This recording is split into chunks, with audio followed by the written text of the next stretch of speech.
Hi there, I'm Molly. And I'm Jamie, and this is our From the Pasture with Hired Hand podcast. For 15 years now, we've been proudly helping breeders promote hundreds of thousands of pedigree livestock with our easy-to-use animal management-driven website software. And let's not forget about Hired Hand Live, where over $1 million worth of livestock is sold online each year. We're excited to bring you market trends, sales data, advice from your fellow breeders, and stories from the ranch. Our software makes managing your website and your animals a breeze, so you can focus on what you love. So let us handle your digital chores while you tune in to another episode of From the Pasture with Hired Hand. Welcome to this episode of From the Pasture with Hired Hand. Today we're visiting the beautiful pastures of Little Rustic Farm located in Sardis, Alabama, a first-generation farm family where they raise registered Texas Longhorns, German Shorthair Pointers, Nigerian Dwarf Goats, and host small farm parties. My guests are Kyle and Sara Nelson, and I'm your host, Molly Clubb. I'm excited to take you on another journey into the world of Texas Longhorn and the breeders who care for them. Thank you both for joining me. Hey. Nice to be here. Thank you for the opportunity. Of course. I'm excited to learn about a lot of these things. I have a lot of questions, especially about some of the non-Longhorn stuff. But let's go ahead and just start. Tell me a little bit about each of you and maybe how you kind of got into, being a first generation rancher. All right. So my name is Kyle and this is Sara. We've been married for 10 years this year.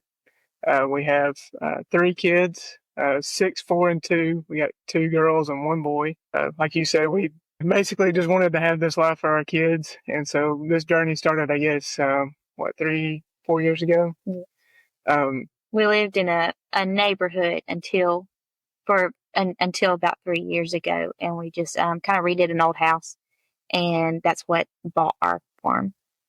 Yeah, so we basically did everything to the house besides we paid somebody to put a roof on it. But other than that, we did most of the work ourselves, and we used all the profits from that to put a down payment on some farmland. We just initially started with no animals. Of course, the gateway drug for farm animals is chickens. So that's kind of what really started everything. Was our oldest girl. Her grandparents got some chickens, and she absolutely loved them. And so we got some of our own, and then that's what started the whole plan of remodeling the house to get some farmland. And so when we got here, of course, we got more chickens, and that quickly led to goats and pigs. And then we added more dogs too, because we had one. She was fixed, but then we decided, hey, we could probably, we really love these dogs, so we want to breed them. And so that led to looking into breeding some German Shorthair Pointers. And then we have 14 acres that we were leasing out to a guy that had cows, just commercial cattle on it. We just decided that we wanted to have our own cows. So we kind of started looking into what cows we did. And then one thing led to another. So, yeah. That's about how we got here. One thing after another. Yeah. We had a lot of ideas. So you started looking at cows. What made you decide on Longhorns? Because there's a lot of other ones more popular out there. So I'm curious to hear. And especially in Alabama, Longhorns which there's a lot more than what I initially thought. Breeders, there's a lot of unregistered breeders here, but of course I didn't know it when we got them that we have two of the biggest names in Alabama. We actually had almost decided, and we're about to go buy. There's a breed called South Pole. I don't know if you're familiar with the group Alabama, the musical band, Country, yeah, the country band. Teddy Gentry is the bass player for them, and he's a big time cattle guy. And so he combined 4 different breeds of cattle to create a cow that would thrive in our climate, our heat and humidity, and also would thrive on just pasture. It's a grass fed animal. And there's a guy that's maybe 15, 20 minutes from us that breeds them. We go to church with him. Yeah. And so we're almost going to buy them, and then we were like, hey, for a beef operation, we only have 14 acres. I don't really think it's going to fit, what we have right now, especially not with, you need a lot more land than that to be successful in a beef operation, in my opinion. So we just kind of waited maybe a week or two, and my brother-in-law lives in Auburn, more like Opelika, and that's basically, you know, within an hour of Miss Nancy Dunn's place and Jimmy Jones and all them. And Austin Patton is his small animal vet down there. So they were taking their dog to the vet or something, and one thing led to another. My brother-in-law is a big talker, so he gets to talking with Austin, and he's like, "Hey, do you know anybody that would be interested in some registered Texas Longhorns?" And of course, my brother-in-law was like, "Yeah, my brother-in-law and my sister are looking for cows," and so he kept sending them to us. He kept sending us pictures and stuff, yeah. and we thought about it for a while.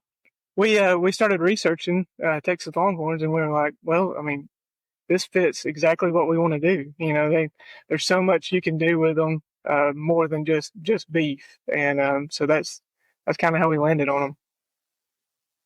So you mentioned Jimmy Jones and Nancy Dunn. Did they play a part in your growth or your journey over the years at all? Have you been fortunate enough to visit there, or are you just aware that that you get to share the same state with them and their breeding? We have visited Miss Nancy's. We went back in the spring, and my goodness, that place. We couldn't see it all. I mean, we thought we saw it all, and we were there for 3 or 4 hours, and we were getting ready to go, and she was like, well, where are you going? We've got 100 acres over here and 100 acres over here and this herd here, and I was like, what? You know, and her animals that she's got around her house are I mean, our jaws were on the floor the whole time we were there, and she was so nice. I mean, she took us around everywhere, and we had all of our 3 kids with us, and they were climbing all over everything, and we kept trying to apologize, you know, and tried to take in as much information as we could with her, and we really enjoyed our time there, and she gave us a lot of great insight, and we've seen Austin's place, and we met Jimmy Jones. We went to our first show in Georgia, the Peach State, and we met Jimmy Jones there, and they put us on the liars list, is what they call it. So we've got to get there to get off the liars list. So how many head of Longhorns are you up to today? Well, we have just us. We have, was it 7, I think. And then my brother-in-law has a steer here, and we've also got her favorite cow, which is a Jersey. So she just kind of mixed in with them. We have 8. Well, yes, that's right. We have 8. Yeah. So your ranch name, Little Rustic Farm. Tell me a little bit about, or I guess I should say your farm name. Sorry. Tell me a little bit about where that came from. She'll say that it just came from a Google search and just kind of threw things together. But we only have 20 acres altogether. We actually just secured 5 more acres. We didn't buy it. We're just leasing it directly across the road from us. But we've only got 20 acres, so that's where the little comes in. And then our farm, it's just got a rustic feel to it. Everything here is kind of weathered by time, and we have a really old barn, and you've probably seen in the pictures, there used to be an old county road that runs like straight through our pasture. And there's a bridge, there's a creek that winds through our pasture also, and there's a bridge that's kind of got a really rustic feel to it. So that's where rustic comes from. And then of course farm, just to finish it. Well, I feel like you have farm covered with all the different animal breeds we're going to talk about coming up here. But I'm curious, one thing you touched on is that once you realized your family wanted to live the farm life, you rehabbed a house, right? That was how you told the story. So I think there's a lot of folks out there who think that they'd love to live on a farm, or that they have dreams of it, but they think, oh, I can't afford it, or I don't know how to get started, or that sort of stuff. Is the path that you took, are you happy with that? Would you recommend it to others? Like, it obviously got you towards your end goal of having a farm. It might not have been how you envisioned it going, but was it worth it? Would you do it again? Oh yeah. 100%. Oh yeah. It was a very old house, tons of wallpaper, some hideous flooring. It was awful, but what we did was pretty much all cosmetic. Mm-hmm. And it took us 5 years, but that's because we're slow. We could have done it faster. And then it paid off for us big time. It it helped us out a lot. Yeah. And the only thing I would add is just, family, of course, helped us through the whole process. And when you throw kids in the mix, it gets really tough to do big projects, but yeah, family helped out big time. And, it's just like anything, if you want to do something, you're going to put in the hard work for it. And so you've got to be willing to do that and to do things yourself, so. With anything in life, right? All right, so you told me a little bit about how you guys started with the Longhorns, and I heard briefly about kind of how you've grown the German Shorthairs, kind of out of that passion. Tell me about how all these other animals came to be and how many you have and what role they play. Well, I don't really know. Neither one of us grew up with animals other than I had a dog. He didn't even have a dog. But other than that, we didn't ever have that much. We just kind of started. A lot of it started with our little girl, and she wasn't afraid of anything. She loved animals. We would take her like all the time to go see other animals at these. We have like a little thing on Saturdays called Trade Day where everybody brings their animals and stuff and trades them. And she'd just go up there and look at all the chickens. She always wanted to ride the horses and all that kind of stuff. And then when we moved out here and got the chickens, we started having our own eggs. And then we started thinking about all this other stuff that we could have as far as groceries that, came from our farm, and we knew where it was coming from. So we ended up loving the goats. So we got some dairy goats, and we got just a couple, and then we had some advice from a breeder, and she said, make sure you like it first and then get the nice ones. And I think we had just some regular old goats for like a couple of months. And then we ended up buying a bunch of registered dairy goats and milking them and having milk. And then we thought it'd be nice to have our own meat. And then so we got some pigs, and then we ended up getting the cattle and all that kind of stuff. Mm-hmm. So it was just kind of like a snowball effect, I guess. Yeah, and taking care of goats and pigs, like cows, when you don't grow up on a farm, you just kind of think a cow is overwhelming just because of the size of them and everything. But there's a lot to do with the goats. The pigs are not so much. They can kind of, get by with very little maintenance. We bought the pigs we have are called coonies. So people kind of laugh when you say that name, it's kind of a weird name. But what they're known for is thriving off just grazing. And if you look at a cooney pig, their snouts are kind of short and kind of turned up a little bit. So I won't say they won't root up the ground and ruin your pasture. Like, they don't ruin your pasture. They just root up shallowly. It keeps everything growing good. Like, their pasture is the most lush pasture. It's incredible. I wish we could keep them in our cow pasture just because they eat the weeds and everything. Like, I went out there this summer and took a picture. Like, our cow pasture's here and our pig pasture's here. Their side was just, it was like a shade of green you've never seen before, and it was just lush, and of course the cows was not. They eat all the good grass first, and then left the weeds for us. Yeah. So, but that's the reason why we picked those, because we actually wanted to sell to the public too. But the coonies take so much longer to grow out, and there's really only enough for just us, which is perfect, because I would rather just be able to grow everything we have here. They kind of just, live that way. That each of your family members play in the day-to-day operations of the farm? Well, they're 6, 4, and 2. So they like to help. They love to help feed. Yes, they do. And if we have babies, our 6-year-old is the little nurse. So right now we have 2 litters of puppies, and she goes out there and lets the moms go to the potty, and then we'll let them back in, and then we have a little runt, and she's making sure it's eaten and stuff like that. But that's about as deep as they go right now. They love going out with the goats, though. They go and spend hours with them. The goats follow around like little puppies. Our little boy, he's a rambunctious little boy, so you got to keep an eye on him. He loves the job. So, but yeah, other than that, Sarah, she mainly does, like, especially with the dogs, she does all the communications on, like Messenger and stuff like that, trying to do the post and stuff on our web page and like Facebook and all that. I do most of the grunt work, which is, make sure everybody's fed, make sure everybody has water. And um, we've learned a lot as far as like intervening on like birth time and all that stuff with the goats and stuff. And Sarah's like surprised myself. Yeah. 10 years ago, if you'd have told me Sarah would be out there castrating pigs, I'd have been like, no way. So we've learned a lot. We've kind of taken a learn as you go approach to it. And thank goodness for YouTube. Yeah.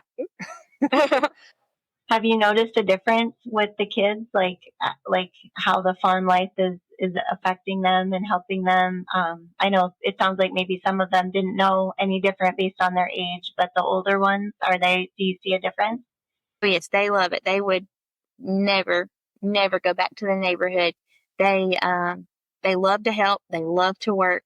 They love to be outside, which all good things. Mm-hmm. And then we homeschool too. So a lot of our farm life is their school. So it's been really good learning experience and really good and instilling a hard work ethic and stuff.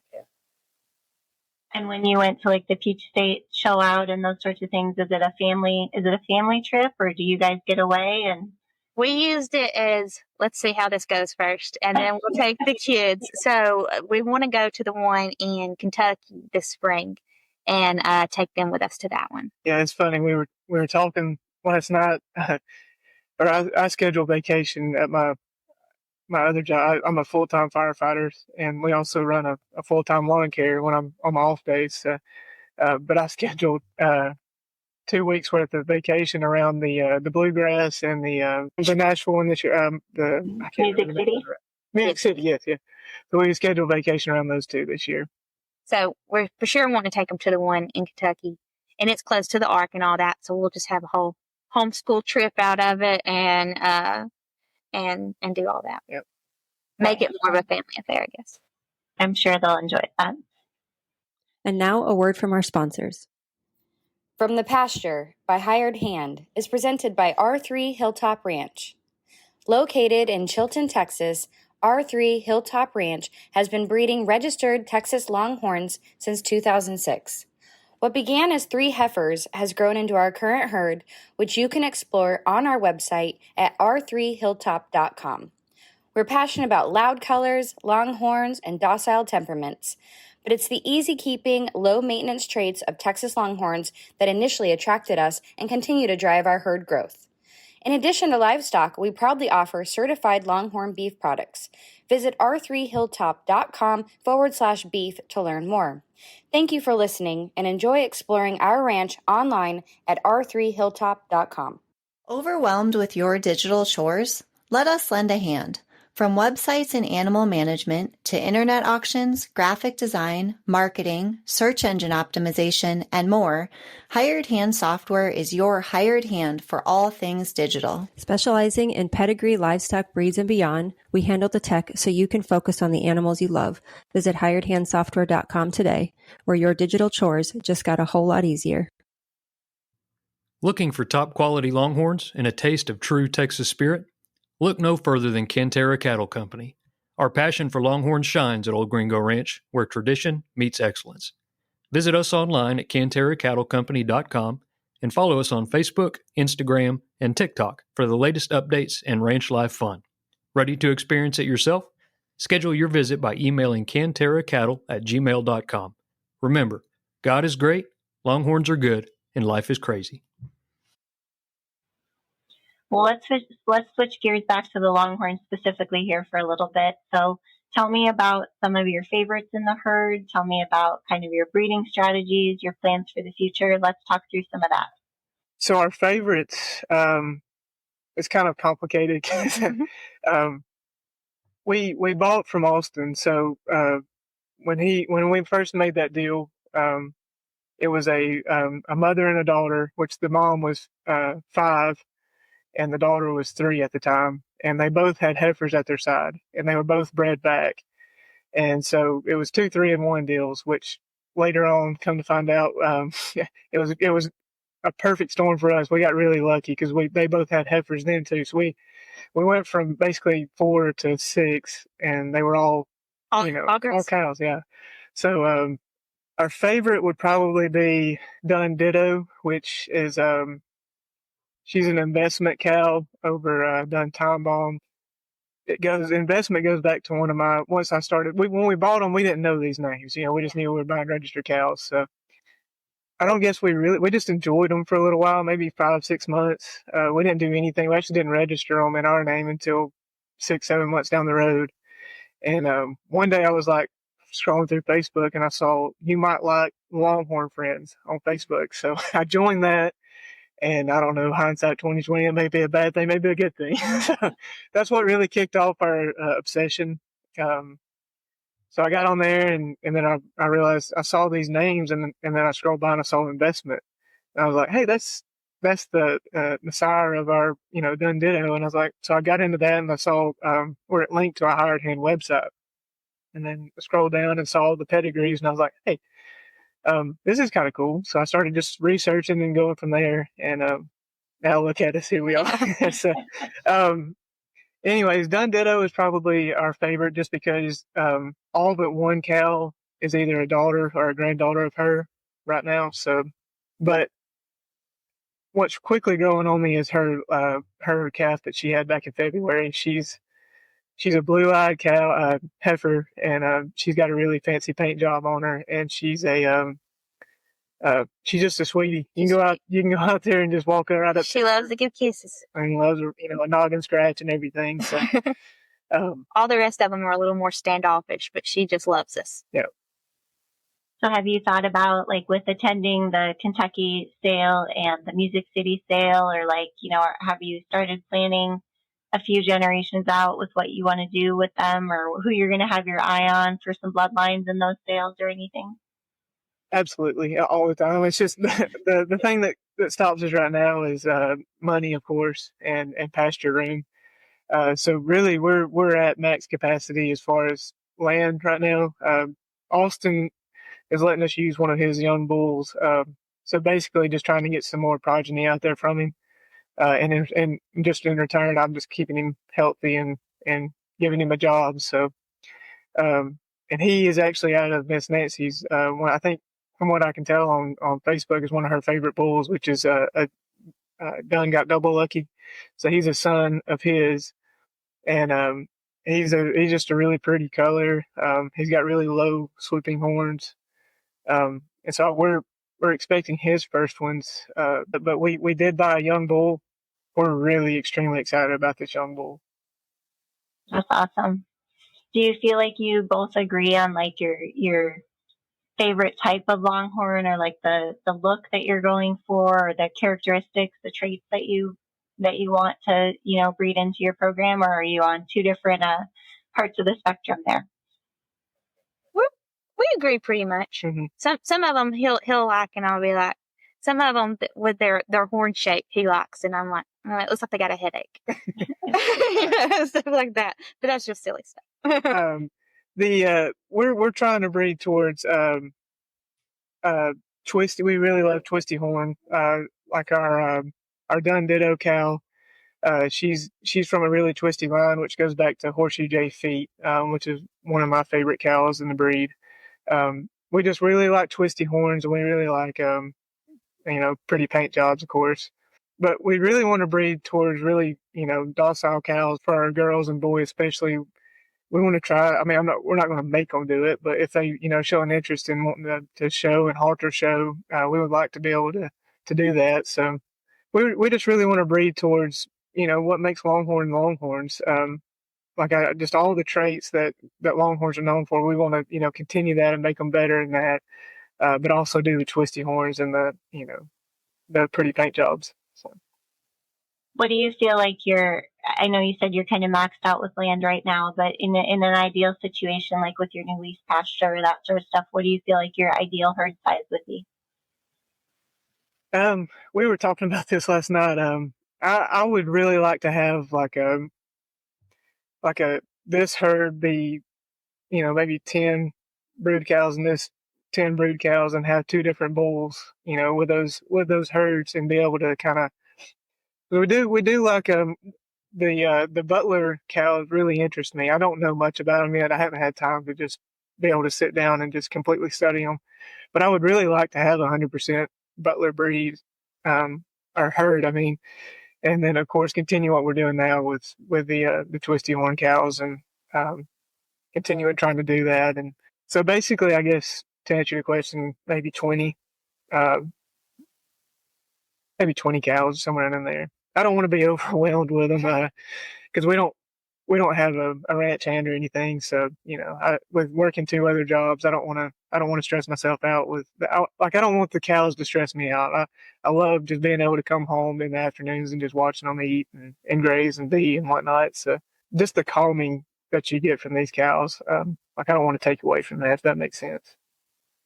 Well, you'll have to add the sale in Lockhart over Labor Day weekend to your list if you're interested in the Butler. For sure. Yes. We've got so many we want to go to. It's just, you can only fit so much into a busy schedule.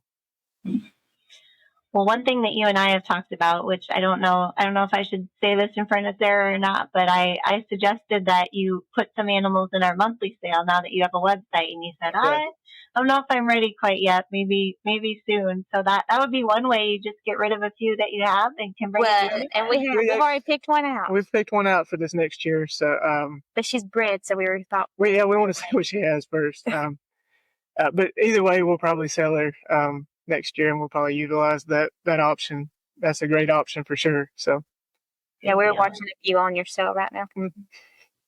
Nice. Have you guys used Hired Hand Live to watch some of the live sales too, or is the monthly sale the most you've kind of participated in?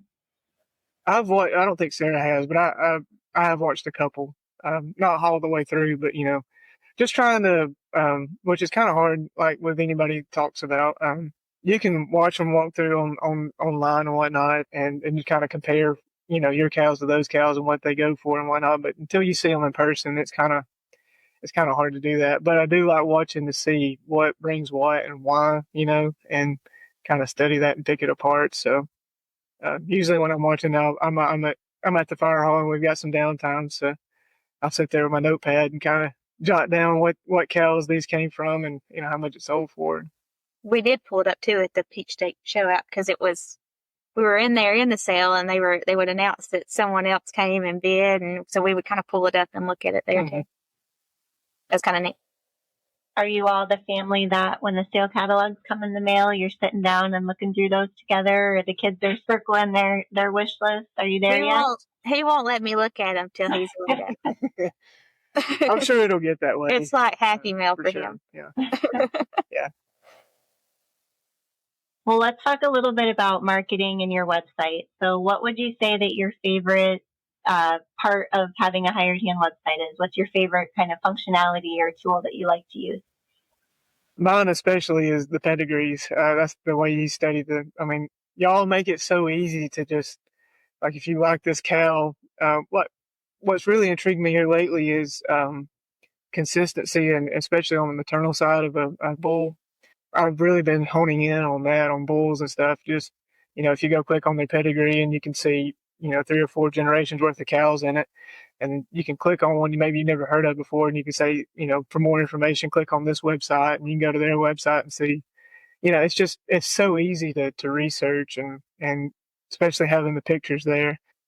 It makes it really hard to go research a cow if it's not on hired hand, because it's just really hard to navigate through. So that would be my favorite thing. And then what's really helped is people ask all the time for pedigrees on our puppies. Yeah, we've sold several already. Just sold several just from having that website, and I think it makes us look more. There's so many scams, and almost the only way to sell dogs these days is on Facebook.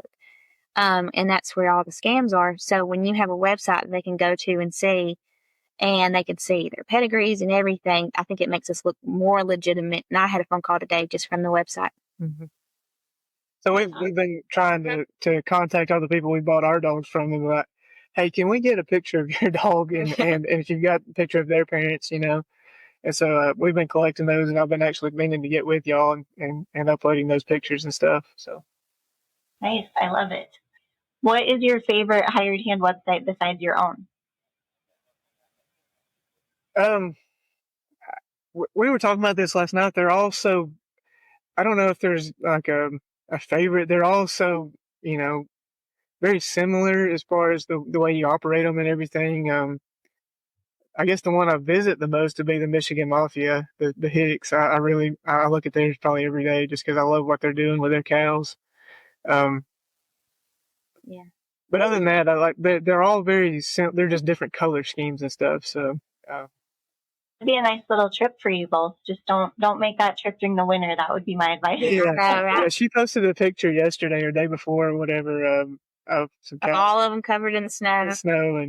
And what the whole connection with me or talking to them, they got a bull this summer named Woody B. It's River Forks Woody B. Tough, which is one that Terry King bred, and 2 of our heifers out in our pasture are bred by him. And so she posted on that Longhorn Friends, Missy Hicks posted on the Longhorn Friends one day, and I was like, hey, I'm gonna shoot her a message and just see if I can see what Woody looks like now. And like maybe 10 minutes later, she sent me one back. And so just the friendliness of this community is, we didn't expect that. Just anybody, like she gave me Johnny's number one day and we talked on the phone for 2 hours. Terry King, I followed him up, talked to him about the same amount of time. Andrew Shigori, I've talked to him a ton. After you had the podcast with Mike Reinhardt, I just sent him a message and, he said, here's my number, call anytime. So I did. And same thing with him. We talked for like 2 hours. And anybody's willing to give you information to help you out. So it's really enjoyable. Well, when we were going back and forth picking a recording date for this, you had mentioned that you guys think you've listened to almost every podcast episode. So is there one that stands out that you feel like was your favorite, or any that you've gotten advice that you've put to work from, anything like that? I really enjoyed Mike Reinhardt's, the Wyoming Cattle Company. I really like listening to people that just know cattle. It just helps people like us that didn't grow up on a farm. We don't know what conformation when you buy cows, you just don't know that. Like when you've never been. We don't know about having to have a straight back or needing to. And just all the little things like looking at, like pedigree is important, but it's not everything. So if you look at a cow, there's certain things to look at and listening to Johnny Hicks had one on the Big Iron podcast, and he talked a lot about that stuff. And then there's been several breeders on here the same way on y'all's podcast, that will kind of go over that stuff and what to look at in a cow. And it's not just pedigree that you need to look at. It's, it's all the other stuff too. And the main reason for that is so, Longhorns are known to have calves up into their 20s.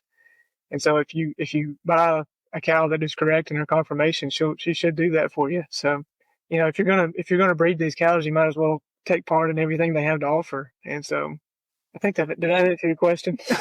You did, yes, you did. So, one guest we have coming up, and I think it'll be released after you all, so not ruining the surprise or anything. But we are having Nancy Dunn on here soon, and I feel like everyone's gonna be able to learn a ton from her. She's a great. Everybody cow woman to talk about a lot of the things you just mentioned. So. Yeah, and I actually found an older one. I don't know if it's a podcast or not, but it's when y'all used to hop in trucks or whatever and ride around. Yeah. Well, it was I don't know if you were in it or Jamie, but y'all were riding around with Nancy and I can't remember the other ladies. Yep, it was Nancy and Kathy Kittler. Yeah. Yep. So I found that one on YouTube the other day, and Nancy gave a lot of good information in that one, and would you say her name was Kathy? Kathy Kittler. Yep. Yeah, she gave a lot of good information as well. Yes, she's another amazing, just wealth of knowledge when it comes to the cattle. She's awesome. So, and that was a fun pickup truck ride. Didn't we play a game or something? We play like a memory game or a matching game. It was how much do you know about each other or whatever. There you go. Yeah. So. And now let's hear from our advertisers. Do you sometimes feel like you're the only one who doesn't have it all figured out? Rural life can be isolating, but it doesn't have to be. Welcome to Ag's Most Okayest Farm Girls, the podcast for women who are craving connection, laughter, solidarity, camaraderie, and just overall encouragement in your everyday life and dreams. Each week, your hosts, Annalise, that's me, and Courtney will cover topics such as farm life, mom life, making money online, side hustles, hobbies, sharing on social media, jobs off the farm, and so much more. Us rural gals need to stick together, so saddle up for some fun, real, and unsolicited advice and stories from our everyday farm lives. Grab a drink. We're Ag's most okayest farm girls, and we're here to help. Listen wherever you find podcasts. Planning a live auction and want to reach more buyers? Hired Hand Live brings the power of the internet to your event, allowing bidders from anywhere to participate in real time. We specialize in integrating online bidding seamlessly with your live auction, ensuring that no one misses out. Your livestock plus our technical expertise equals one successful auction. Let Hired Hand Live help you expand your reach and maximize your results. Visit hiredhandlive.com to learn more. Well, how about if I like to do this when there's couples on, especially. Are you guys up for some rapid fire questions? We'll see how much your answers differ. Sounds good. All right. What's your favorite thing to snack on when you're enjoying your pastures? Oh, so I'm gonna. We've already had a disagreement about this. Oh no. Well, because I was telling her about I can't remember the people's name you had not too long ago. Maybe the Hires or something like that. Yeah. Yep. And the guy thought you were talking about their favorite, like his personal favorite, and she was like, no, she meant the cows. Yeah. You know? I've had to find a better way to word that question when I ask it now. So my favorite, if you're asking for my personal favorite snack, we love cups of coffee and just sitting out there watching the cows. So I like a little chocolate with it. And chocolate, yeah. So, we can, from our back porch, we can kind of see our pasture, and so we'll sit out there sometimes, or we also set up a swing over on the other side of the house, and we just kind of every once in a while, if the kids will, stay in that area, because we're kind of like right up on the road. So if we can keep the kids over there, we keep an eye on them, we'll just sit there and sit in the swing and watch the cows and watch the kids play. So. What about you, Sarah? I would say I'd sit there and eat a Hershey chocolate bar. Nice. What is your favorite farm tool? Mine's easy. It's my tractor. So I love my tractor. And my little boy does too. The only time that he'll actually sit still is on the tractor or the lawnmower. So, like like I said, the cow pasture had to be bush hog this year, and he rode all 14 acres with me. So 6 foot at a time. Is it a John Deere? What kind of tractor guy are you? Okay. John Deere for sure. All right. I have a milking stand that someone built and gave to me, and that's my favorite. It's perfect. I can sit there with my legs crossed, and instead of just a little small one, it's nice and big. Nice. Use it every day? When they're in milk. I don't have any milk right now. Yeah, it gets to a point where it's like, well, maybe we'll start drying them up. It's a lot of work, especially with 3 kids. It's cold. Yeah. Is where you're at your dream location, or do you have plans to maybe live or farm somewhere else someday? Probably stay here. Yeah, we love it. We don't like a whole lot of change. Yeah, I just wish we could add about 20 if we more can acres. keep adding, there is some land beside us and stuff like that could be a possibility in the future and stuff like that. So if we can just add on a little bit more, I don't think we would want to go anywhere. One word to describe your herd, or I guess let's specify your one word to describe your Longhorn herd. It's hard to, I don't know. Wait, I saw the rapid fire questions that you gave us, and I think it was like there was another one very similar to it, and we were like, what's the one word for like that would combine all the words of fake it till you make it? Kind of. That's our goal right now. Yeah. That's a tough one. Yes, you can just run all those together and count as one word, right? Yeah. Let's see. I feel like I've asked you a few of these already. Instagram or Facebook? Facebook for sure. All right. So you have one. You guys are probably too young for this, but the show Who Wants to Be a Millionaire? Oh yeah. Okay. Do you know what the lifeline was in that show? All right. So you have one Longhorn lifeline. Who are you calling? Probably Austin. It'd probably be Austin. Yeah, he's kind of been there for us the whole time. Yeah, I mean, we text just about every day. And I think if we had any kind of problem whatsoever, he would for sure, be able to help us. And I tell him all the time, I was like, man, if we're successful at this, we owe it all to you, because you, what other breeder can sell you 2 cows and 2 heifers and then give you 2 more heifers? It just, so, and one of them was one that he AI'd to JP Rio Grande, and she gave us a heifer from him. So, Yeah. So yeah, I tell him all the time, I was like, if we make it big, we owe it all to you. So he walked us through our that first futurity show too. Yep. He was there waiting for us and sat with us the whole time. He was really great. What if you could get a breeder alone in a room for 10 minutes and just learn from them, ask them questions about their program? Who would you pick? That's a tough one, because I have a bunch. Only pick one. That's what makes it a hard question. I would really like to pick Jimmy Jones's brain. I think that, if you look at what he's done over time, I don't know how long I think it's 40 years now. I can't remember. But just how consistent his cows are. I mean, I've not seen it in person yet, but everybody that you hear talk about him, like if you go to his place, they say that every one of them looks the same. Their horn shape or their color may be a little different, but their body, it's like cookie cutter. And that just comes from hard work and years of putting in, blood, sweat, and tears for it. And so, I feel like he would have pretty much the best knowledge in the breed that, we could learn from. And, I've always heard people say that if he brings a cow to town to sell, that you better watch for it and see what it goes for. So they're not wrong. Yeah. All right. Well, let's switch gears one more time here a little bit. Tell me about these small farm parties that you host and that you have adorable pictures on your website. Well, that kind of just started because we didn't, we just had this little farm here and didn't really think much about it. And we had Lizzie's friends and a lot of our friends just wanting to come and just see the animals and love on them and stuff like that. And we did a birthday party for our girls here, and it turned out really well and kind of gave us the idea that we could maybe do that as a weekend gig kind of thing and just make a little bit of extra money. So it took off more so than what we even wanted it to. And we ended up booking out. We would book Saturdays and Sundays all of last year. This year we said we're going to slow it down a little bit, but it took off well. The kids love it. It's so much fun. They just love the animals, and for the most part, everyone is really good, really respectful to the animals.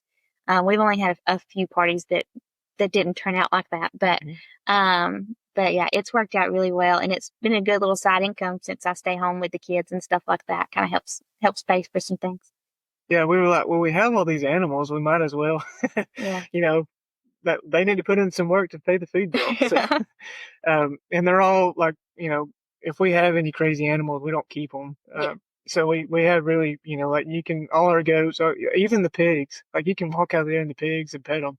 You just rub their bellies and they'll just. Yeah, they'll fall over. And, but we always bring them up to the front yard. We've got like a little area where, there's a swing set and a trampoline and stuff. And, we added on to our shop to make it a little more appealing and stuff. What's really exciting to me is like a lot of these kids have never seen an animal up close in person, like, just livestock in general.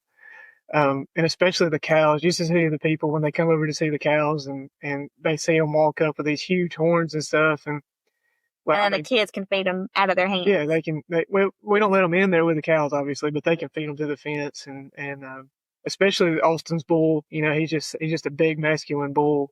And scratch him on. Yeah, you can just walk it when you give him a cube, you can scratch his head. And it blows people's minds. And two, they're like, well, all these are bulls, right? And we're like, no, these are mostly cows out here. So, it gives people an education while they're here too. Yeah, it's funny the amount of people that think if the animal has horns, it's a bull. Yeah. Right. I think when we used to haul, and people would come up to the trailer, that was probably the biggest question we got too. It's a big misconception for sure. Yeah. It is. Do you feel like, some of those kids or maybe even the adults will look back like 10 years from now and you guys will be the reason they were interested in maybe following your path and living a life more in agriculture or farming? For sure. Most of the moms that come usually end up telling me this party was more for me than the kids. We had one this year. She's like, I'm going to have to admit something here. I did this mostly for me. So, all the families love it, and it's good. It's an educational party because they ask so many questions, mhm. and then a lot of them do end up. We know a couple of families that have ended up buying animals later afterwards and getting into it themselves. So Yeah. it's very educational. It's really good for the kids, like to know where your food comes from, and all that kind of stuff. And we've actually had repeat birthday parties. We've actually had 3 or 4 now that they've had them. We've only been doing this for 2 years now, and they've done it both years. So That's awesome. Are there any other plans for like that type of stuff in the farm's future? Like, I know a lot of people go like the Airbnb route or, other experiences. Have you thought any more about that? I don't know that we would do an Airbnb, but we have thought about, in our cow pasture at the very front of it, there is, we have a little rental house. But it's a double wide, so it can be moved.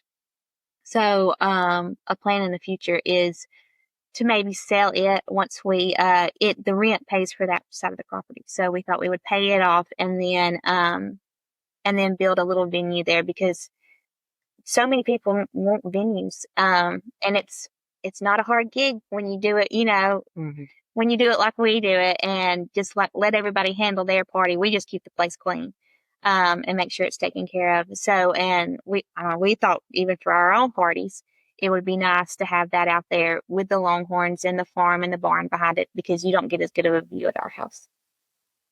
I feel like maybe we'll have you guys back on in like 5 or 10 years and you'll be telling me about how you're hosting the next Longhorn sale in Alabama at your place. You never know. I have kicked it around because I started a little like a little small Facebook group with just breeders in Alabama. It's not very it's hard to get it going. I'm just trying to get people to post on there and stuff.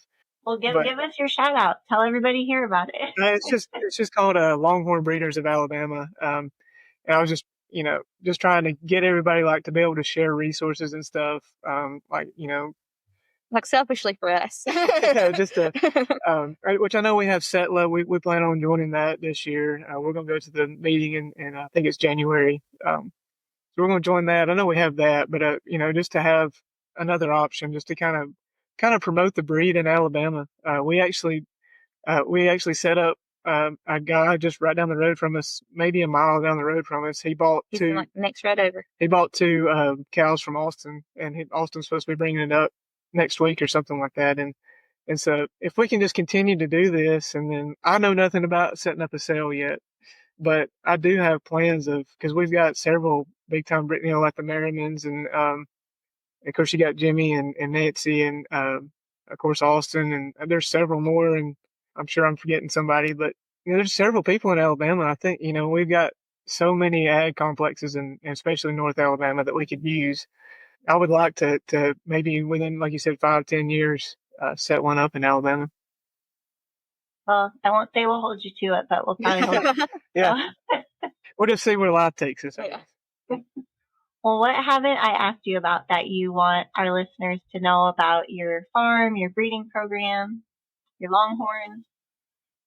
I would just tell people, don't be afraid to reach out to anybody. If they don't answer, they don't answer. I haven't met anybody yet that I'll send them a message on Facebook. That's one thing. After every podcast I listen to, I'll add those people on Facebook and then send them a message and tell them that thank you for your time on that podcast, and I learned a lot about y'all and what you had to offer. So just try to make connections with people. That's everything in this thing. If people don't know who you are, they're not going to give you any time. So if you reach out to people and express interest in what they have to offer, and just be friendly with people, and you can learn something from everybody. And then just find a breeder that's local to you and go see them and their cows. And there's something about making those connections in person that can really maybe jumpstart you on your journey. So. Well, here's hoping that you all get a lot of messages after the podcast airs, and that you get a lot of new faces out at the farm as well. I wish that for you both. Thank you. Well, thanks for joining us from the Pasture with Hired Hand. We hope you enjoy this visit to Little Rustic Farm. and learn something new about the world of Texas Longhorns. If you like today's episode, don't forget to subscribe and leave a review. You can always explore more stories from the pasture by visiting our website, the Nelson's website, or following us on social media. And until next time, remember to appreciate the pastures you roam and the traditions that make them special. Are you a new Longhorn breeder eager to educate yourself on market trends and sale prices? Stay in the loop with our text messages. Get the latest updates, events, and insider tips on all things Longhorns delivered straight to your phone. Stay informed by texting website to 888-700-8131, then reply with Longhorns. That's website to 888-700-8131. Sign up today and take your breeding program to the next level.